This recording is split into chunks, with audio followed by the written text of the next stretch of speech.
I woke up to the stench of gasoline hanging in the morning air. My front yard reduced to ruins.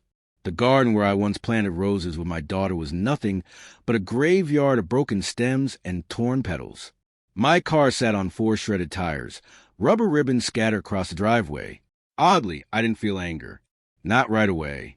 What filled me instead was sharp, cold clarity. This was him. Again, the man my ex-wife calls her real man. The same man who's been creeping around at night like a rabid animal, jamming nails into my tires, thinking he's waging some sort of war. I confronted her about it before. She had smiled with that same smugness that now lived behind her eyes permanently. "Boys will be boys," she once chuckled. "At least my husband knows how to be one." There was a time she used to weep in my arms. Now she laughed in my face. We had 10 years together. It wasn't perfect, but it was real. I built our home with my own hands. I repaired her father's leaking roof without calling a single contractor. I stood beside her through her mother's cancer and held her through the heartbreak of miscarriages. But when I lost my job and couldn't recover fast enough, she jumped ship. She traded in loyalty for muscles and arrogance. A gym junkie who thinks intimidation makes him a man. She took the dog, took more than half of what we had, and left nothing but bitterness behind. It started small, glares in parking lots, scratches along my car doors. Then it escalated.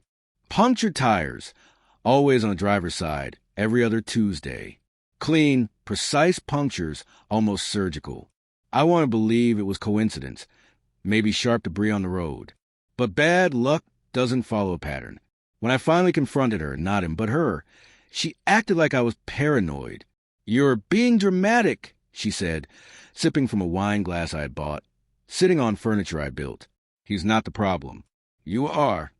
That was the last civil conversation we ever had. The night before my garden was destroyed, I saw him, a dark figure outside, pausing near my mailbox. I didn't react. I simply observed. A man who believes he's untouchable eventually gets careless when he thinks you're not watching.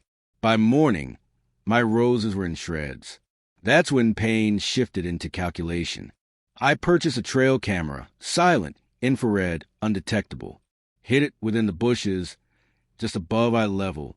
Then I called in a favor from an old friend who once worked as an electrician. We rigged a motion sensor to my sprinkler system, only instead of water, I filled the tanks with a thick mixture of oil and dye. A sticky, bright red formula that clings to everything and refuses to wash off. And then I waited. For 3 nights, nothing. But on the 4th, at exactly 2:27 a.m., the trap was triggered. The scream shattered the silence like gunfire. I didn't rush. I stepped outside slowly, calmly, as if arriving for a business meeting. There he was, sprawled on the lawn, drenched head to toe in sticky red slime. His breathing was erratic, hands trembling as he clawed at his face in pure panic. Unsure if it was blood or something worse. The camera captured it all, his face, the tools in his hands, the entire pathetic spectacle. Then I noticed her. She had followed him there, standing behind a hedge, likely egging him on as she always had. When she caught sight of me holding the live camera feed in my hand, her face drained of color, she stumbled back in horror. "I warned you," I said, my voice calm. "You're insane," she shrieked, her voice cracking. "You could have killed him." "No," I replied, "but I could have had him arrested months ago. This was just a grand finale." I held up the flash drive I had prepared the night before and handed it to her like a death sentence. "Copies are with my lawyer. Time-stamped recordings. 6 separate incidents. Police will be here in 20 minutes. You should leave." He tried to stammer out a defense, but I never even looked at him. He was nothing. She opened her mouth, maybe to beg, maybe bargain, but no words came out. She turned and fled, leaving a trail of red footprints down the street. When the police arrived, I stayed composed. I handed over footage, explained the evidence, showed them the booby trap system. They nodded in approval. "You showed restraint," one officer said. "Most guys would have used a bat." Restraint. That was the key. I hadn't burned their home. I hadn't slashed their car tires or called her employer. I simply let them build their own noose, tightening it with every reckless move until it finally snapped.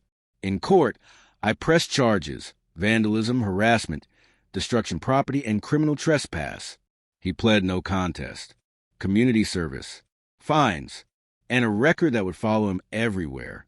But the real punishment wasn't legal, it was social. The real man became the red man. At the gym, people laughed behind his back. Clients pulled their contracts. Even her so-called friends stopped inviting her to brunch. Funny how loyalty vanishes when truth spills out. She tried reaching out once after that. Just one text. "Let's talk." I didn't know it went that far. I never responded, because revenge isn't loud. It's not a scream. It's a cold, quiet satisfaction, watching balance return with surgical precision. Now my tires stay full.